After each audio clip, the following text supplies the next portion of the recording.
साथियों, ये भाई मुझे कुछ बोलने से रोक नहीं रहे थे, सूचना देने का बोल रहे थे, इसलिए बोल दो। कोई समझ रहे होंगे कि यार कुछ ज्यादा उल्टा सीधा बोल मत देना करके बोल रहे होंगे। यहाँ पर प्रशासन के लोग मौजूद है, पुलिस प्रशासन है, उनसे निवेदन है कि खरगोन के साथियों ने तय किया है कि 5:30 बजे वह कलेक्टर साहब से यहाँ रूबरू बात करेंगे और उनसे सवाल जवाब करेंगे। तो आप प्रशासन से निवेदन है कि कलेक्टर साहब तक ये सूचना हमारी पहुंचा दीजिएगा। अब मैं अपनी बात शुरू करूंगा। आज हम लोग चमेली बाई के न्याय के लिए आए हैं। सबसे पहले तो आबकारी विभाग और पुलिस प्रशासन ये बताए कि महुए का पेड़ किसका है? हम आदिवासियों का। महुए पेड़ पे जो फूल लगते हैं वो किसके हैं? हम आदिवासियों के। उस फल से दारू बनाता कौन? हम आदिवासी। उसको पीता कौन?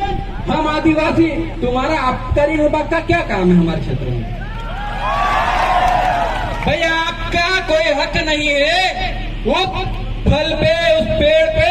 तो आपने चमेली बाई का 34(2) का मुकदमा दर्ज कैसे किया? ये प्रशासन के लोग बताइए, आबकारी विभाग के लोग बताइए।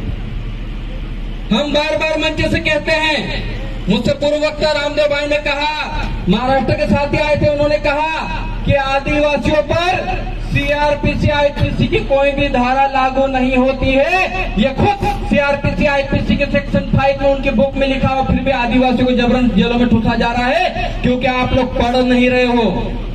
आप लोगों को बार बार कहा सीआरपीसी आईपीसी की बुक उठाओ, उसका सेक्शन 5 खोल लेना, बाकी पूरी बुक को छोड़ देना, रद्दी है वो, हमारे कोई काम की नहीं है। और यहाँ के कलेक्टर ने 144 लगा दी कल। उनको वो शायद मसूरी से सेडन से ट्रेनिंग लेकर नहीं आए। उनको पता होना चाहिए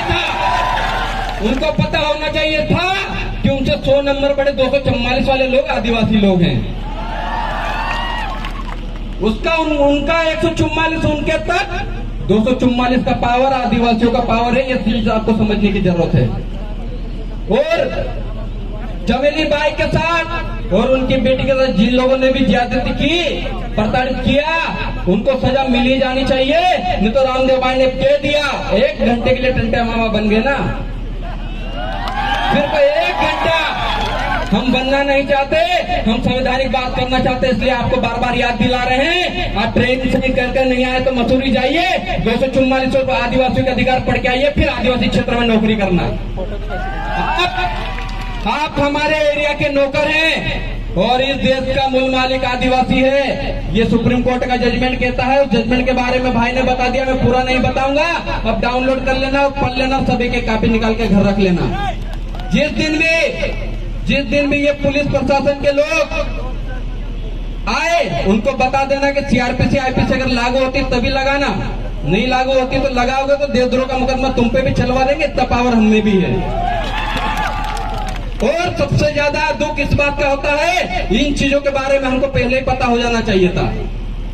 लेकिन हमारे समाज से जो नेता बने, चाहे वो कांग्रेस के हो चाहे बीजेपी के हो, उन्होंने कभी नहीं कहा कि तुम संविधान पढ़ो। उन्होंने बोला बस तुम तो वोट दो और घर जाओ, बैठ जाओ, बाकी कुछ नहीं कहा। अगर संविधान पढ़ा देते ना तो आज पुलिस वाले हमारे घर नहीं घुसते, हमारे गांव में नहीं घुसते। आज भी हमारी काकड़ होती है, काकड़ के अंदर, जिसको हम लोग सीमा, गांव के सीमा कहते हैं, उसके अंदर किसी भी सरकारी व्यक्ति का पावर नहीं है, वह ग्राम सभा का पावर चलता है। लेकिन इसके बावजूद भी वो लोग अंदर आ रहे हैं क्योंकि हमारी कमजोरी के हम पढ़े नहीं। जिस दिन ये कानून की किताबें उनके सामने कर दे, पीछे गाड़ी घुमा के वापस चले जाएंगे। तो ये चीजें पढ़ना शुरू कीजिए। और अभी मैं बैठा था और यहाँ पर मुझे वन विभाग वाले साथी द्वारा प्रताड़ित किए गए कुछ लोग आए थे। उनसे कहना चाहता हूँ कि जो जंगल है वो जंगल के मालिक आदिवासी हैं। आपका वन अधिकार अधिनियम 2006 में पैदा हुआ और आदिवासी सबसे पहले इस धरती का मूल बीज है। उसको उसकी जमीन से निकालने का काम मत करो। अभी कसरावद में